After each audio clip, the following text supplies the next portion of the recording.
que veamos más allá de los 6 años que dura una administración. Y por otra parte, yo quiero comentar, conocemos, hay un trabajo que se hizo en diciembre del 17, allá en la Universidad College de Londres. Se elaboraron 33 tesis por estudiantes, economistas y académicos. Este documento, que fue resultado de un trabajo colectivo, al concluir la aprobación fue y se clavó ahí en London School, allá en Inglaterra. Y yo quiero comentar la primera tesis que se habla y que se presenta, que me parece importante, sobre todo vinculada con el tema de la enseñanza y el papel de la economía. Y voy a citarla, dice: la finalidad de la economía la de decidir la sociedad. Ninguna meta económica puede separarse de la política. Los indicadores de éxito representan elecciones políticas. Nosotros, creo que en eso coincidimos muchas personas, muchos economistas, que la economía es economía política. Ese es el eje fundamental de la formación. Yo digo que con estas tesis, los colegas de la Universidad de College y algunos otros, pues están reiniciando lo que nosotros ya y empezamos a hacer desde el año pasado, que se llama repensar la economía. Creo que es el repensar la economía europeo y en inglés, ¿no? Pero a mí me gustaría conocer cuál es tu opinión sobre esta tesis y por qué solo se ha buscado que esta formación del economista deje de ser política. ¿Por qué esta idea de decir que somos solamente científicos, somos objetivos, si no hablamos de política, cuando evidentemente el origen, el desarrollo, la aplicación de la economía tiene que ver con la política? Pues es un problema de distribución de riqueza, de qué papel juegan diferentes sectores, clases, el papel que tienen las instituciones, y creo que ahí habría que tener más claridad y deberíamos de formar economistas con visiones integrales, ¿no? No solamente la parte técnica, ¿no? El conocimiento de los modelos, que puede ser fundamental, pero se requiere también entender los contextos nacionales e internacionales. Pues me parece que básico. Entonces, pues me gustaría conocer tu opinión y bueno, recordarles, seguimos, está el foro abierto, pueden mandar sus preguntas y bueno, continuamos, Víctor, por favor. Bien, Alfonso, gracias. Y gracias a los compañeros que nos favorecen enviándonos sus comentarios, preguntas. Yo pienso que es importante hacer una alianza estratégica entre el sector público, privado y social de la economía. Solo de esa manera podemos salir adelante con los graves problemas nacionales que tiene el país. De otra manera, no es factible. ¿Esto cómo se puede instrumentar? A través de políticas específicas, políticas públicas en los distintos ámbitos productivos, comerciales y de servicios, en donde cada sector aporte lo que tenga por aportar en términos de recurso financiero, en términos de insumos, de mano de obra, en fin. Ahí hay experiencias ya interesantes en el ámbito de lo que sería la economía social, donde la gente en algunos lugares, sobre todo en provincia y en ámbitos rurales, la gente se ha venido organizando y hacen, digamos, como que una economía muy micro a nivel de su comunidad. Esto evidentemente choca un poco con las relaciones de mercado y luego ellos tienen contradicciones, pero ahí se puede ver cómo salvaguardar ese tipo de problemas y cómo insertarlos a ellos para que no caigan en posiciones de tipo autárquico. Es importante rescatar el papel del sector público, particularmente el papel del Estado en la economía. El papel del Estado en la economía no como alguien que va a sustituir al sector privado. al menos en este momento, en este proceso histórico que estamos viviendo, sino como un Estado que es promotor de la economía, que está promoviendo la inversión privada, la inversión extranjera, como un Estado que está señalando los rumbos de por dónde se puede caminar, pero al mismo tiempo con un Estado que está participando en las áreas estratégicas de la economía mexicana y que está siendo vigilante de lo que está ocurriendo en estas áreas estratégicas. Entonces, ahí yo creo que el Estado debe de jugar ese papel. Ahorita se discute mucho si es el viejo papel que tenía el Estado cuando el desarrollo estabilizador en otros momentos. No, tiene que ser un papel acorde al momento de globalización que tenemos en este momento y donde se pueda insertar adecuadamente. Lo mismo que los empresarios, tanto los nacionales como los extranjeros, deben de entrar en esta dinámica, ¿sí? Bien. Por otra parte, efectivamente, es una discusión vieja sobre si la economía es nada más economics, cuando pierde el término de economía política, o si es economía política. No, es economía política. Economía política en la medida en que la economía, como decía alguien por ahí, es la expresión concentrada de la política y la política la concentración expresada de la economía. No pueden ir disociadas. Lo hace mucha gente, hacen sus modelos econométricos, los sacan adelante, sacan resultados, pero dejan de lado la variable política. Y esta variable es muy importante porque es precisamente con la política con la que se toman decisiones, con la que se llega a acuerdos, con la que se llega a consensos y a disensos también, con la que se va a discutir. Entonces, se requiere de la política y de mucha política para poder hacer estas cosas. Cualquiera de los candidatos que están ahorita luchando por la presidencia de la República, en cuanto llegue a la presidencia de la República, va a tener que hacer consensos y va a tener que hacer mucha política para poder sacar adelante este país. Si no, no va a ser posible.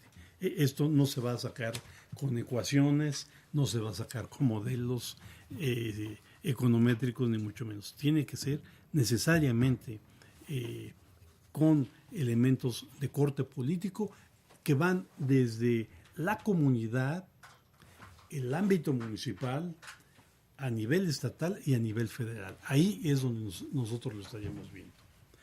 Ahora, desde el punto de vista de la enseñanza, sí tenemos ahí retrocesos en la mayoría de las escuelas y facultades de economía.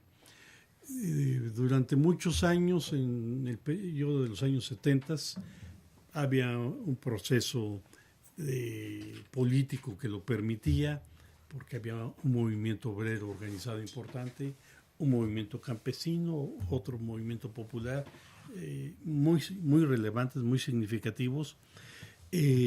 Esto se compaginaba con lo que se tenía que enseñar en las aulas de las escuelas y facultades de economía, y entonces se vio la necesidad de estudiar economía política y no de quedarnos exclusivamente en el estudio de la teoría económica, que es básicamente teoría económica neoclásica, para ver los aspectos de tipo microeconómico, algunos macro, y posteriormente la teoría keynesiana. ¿Sí? Entonces, pudimos romper, algunos nos tocó participar en eso, particularmente en nuestra escuela, la Escuela Superior de Economía, y pudimos dar un giro para tratar de tener una enseñanza que es, por definición, en el caso de la economía y de la economía política, es por definición una enseñanza crítica, donde tengamos alumnos críticos, alumnos que se atrevan a pensar. Decía Ernest Bloch, un historiador, pensador importante, decía, atreverse a pensar es atreverse a romper con lo que está ahí, ¿sí? Y desde el punto de vista del conocimiento es atreverse a romper con lo que está ahí establecido y atreverse a ir más allá de los límites que se nos están poniendo a nosotros, en cualquier aspecto de la vida y en particular de la aplicación de la economía o de la enseñanza de la economía.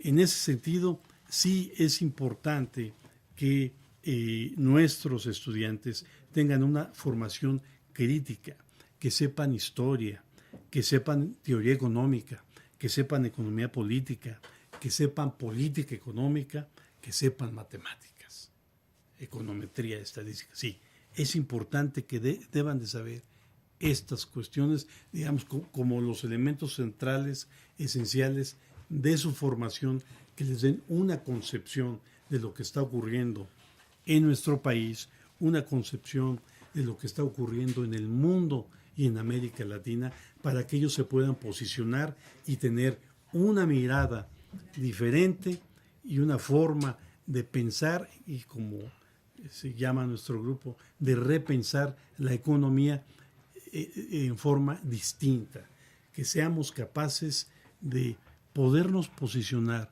de tal forma en que seamos capaces de ver las cosas con claridad y podamos brindar alternativas viables de desarrollo para el conjunto de las mayorías de este país. Muy bien, doctor.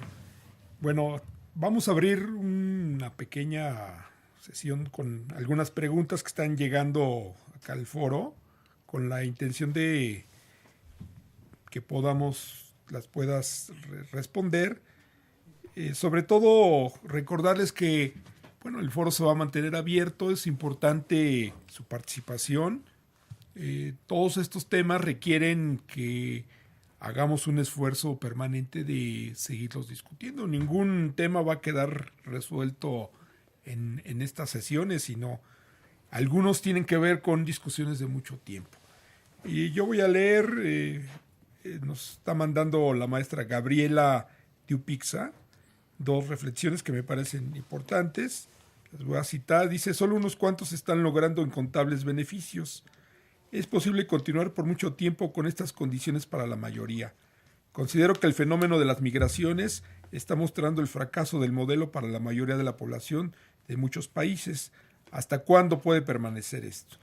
Y también hace una reflexión, dice: y entonces debemos buscar un nuevo esquema y nuevos programas para enseñar la economía, para dotar a los estudiantes de las capacidades que permitan llegar a los resultados que el ponente propone, que entiendo que está retomando una parte de lo que está en el documento y que nos ha señalado. Entonces, ¿cuál sería tu comentario sobre estos aspectos? Sí, hay una concentración del ingreso muy grande, ya lo vimos en las láminas anteriores. Esta concentración del ingreso trae como consecuencia y al mismo tiempo el resultado de falta de empleo, de falta de ingresos, por lo tanto de una falta adecuada de distribución del ingreso, de falta de implementos para que la gente pueda trabajar en sus lugares de origen y no se tenga que ir, y que tenga que ir tiene que ver con que la gente emigra.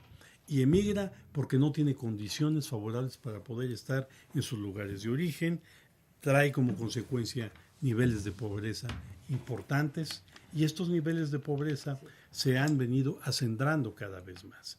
En ese sentido, la gente se va, y al irse, vemos sobre todo en el caso del campo mexicano un proceso de feminización de la fuerza de trabajo y de infantilización también de la fuerza de trabajo en el campo mexicano. Ya los hombres que están en edad productiva se van a las ciudades, se van sobre todo a Estados Unidos, con todo y muro se van a seguir yendo, y en el campo se quedan los viejos, las mujeres y los niños, y ellos son los que se encargan de eso. Entonces es un problema serio, es un problema complicado, y tenemos que ver ahí qué tipo de políticas se pueden diseñar para que no esté ocurriendo este fenómeno. Por otra parte, habría que diseñar una política fiscal que gravara de una manera más importante, más acuciante al sector empresarial. No puede ser posible que en este país tenemos una pobreza lacerante muy, muy grande, muy fuerte, y tenemos al mismo tiempo a uno de los hombres más ricos del planeta. ¿Sí? O sea, está Carlos Slim, con toda la potencialidad económica que ha generado y que le han generado los trabajadores a él, ¿sí? Que eso es lo importante. Entonces, no es posible que tengamos eso, y todavía al finalizar el año ellos pelean sus deducibles y que al mismo tiempo paguen menos impuestos. Pongo un ejemplo nada más. Yo, por la categoría como profesor que tengo, pago el nivel más alto de impuestos. Entonces yo pago lo que también debería de pagar Carlos Slim, ¿sí? Sin embargo, Carlos Slim, con sus deducibles y luego lo que demuestra para que se le regresen impuestos y demás, no paga más allá del 3 o del 5% del total de sus impuestos, ¿sí? Entonces, ahí hay un problema muy importante que por eso está articulado, va de lo económico y que se puede tornar en un problema político. Entonces, ahí hay que solucionar al respecto. Y en ese sentido tiene razón la compañera Gabriela, sí, habría que cambiar los contenidos de la enseñanza. Y yo ahí plantearía dos preguntas. Una es, ¿qué enseñar? Y la otra es, ¿cómo enseñar? En el qué enseñar, yo acabo de hacer señalamientos muy específicos sobre qué cosas deberían enseñarse y en qué deberíamos de poner mucha atención. Una adicional a lo que dije hace un momento de la economía política, tendría que ser lo que se avanzó durante muchos años en lo que fue la CEPAL y sigue siendo hoy con los aspectos de la teoría estructural y neoestructuralista, donde tendríamos una especie de teoría económica latinoamericana o economía política latinoamericana, porque tiene que ver con nuestros problemas. La enseñanza en ese sentido tendría que presentarse y plantearse con la problemática que está viviendo nuestros pueblos y particularmente México. En el cómo enseñar, y ahí la semana pasada se veía algo al respecto con el maestro Ricardo Ramírez Brum respecto a cómo enseñar, a través de qué formas pedagógicas hacerlo y demás. Bueno, eso es otra discusión que nosotros tendríamos que dar. Pero aquí sí hay una beta que tendríamos que hacerlo. La Escuela Superior de Economía está metida en un proceso de rediseño de los contenidos curriculares, y eso es algo que nosotros tendremos que atender y que ver. Muy bien, doctor. Quisiera comentar que, bueno, también tenemos algunos otros comentarios y interrogantes que voy a permitir leer. La maestra María de los Ángeles Escobar, de la Escuela Superior de Economía, nos dice: ahora, viendo la transmisión y revisando los comentarios de los compañeros, coincido completamente con que es indispensable generar actividades didácticas que permitan a los estudiantes un análisis más profundo de los modelos, llevar a cabo estudios comparativos actuales y que les proporcionen un panorama más integral de la realidad y los problemas económicos del país. Pero sobre todo, después de analizar los problemas, es necesario aportar soluciones. En este sentido, se podrían hacer mini proyectos académicos para compartir las ideas generadas. Pregunta: ¿de qué otra manera se puede promover el trabajo entre estudiantes? Romper la barrera del salón físico, es un comentario de María de los Ángeles. Y quisiera agregar otro que llegó por acá, de la maestra Mitza Polanco. Dice: el documento explica que en el periodo neoliberal la economía en México no obtuvo los resultados esperados por la teoría neoliberal Y mi pregunta es, si la economía internacional es un factor determinante de lo que ocurre en nuestro país, ¿existía la posibilidad de mantenerse en una economía cerrada? Tal vez ahí comentar un poco, bueno, cuál era el contexto y que finalmente las economías nacionales, bueno, están interrelacionándose, pero Víctor, ¿qué nos puedes comentar? Sí, bueno, ahí muy brevemente, no es posible una economía cerrada. Nosotros somos el 12, 14, la 12, 14 economía a nivel mundial. No lo podemos hacer. Lo que hagamos tiene que ser en el marco de la globalización, de la mundialización de la economía, y en ese sentido tenemos que trabajar. Por lo tanto, no podemos cerrarnos a ese nivel. Segundo lugar, estoy de acuerdo con lo que dice la maestra Maya de Los Ángeles. Sí hacer análisis comparativos, y esto yo lo entendí como que qué hacer fuera del salón de clase. Ahí tiene que ver también con el tipo de enseñanza y de lo que es nuestra esencia e identidad. El Instituto Politécnico Nacional fue creado con fines muy específicos por Lázaro Cárdenas. Es verdad que tiene que actualizarse al son de lo que ocurre en la actualidad, pero si nosotros quisiéramos abocarnos mucho por el lado financiero, por ejemplo, no tendríamos gran éxito. Para eso las universidades privadas se bastan y les sobra a ellas.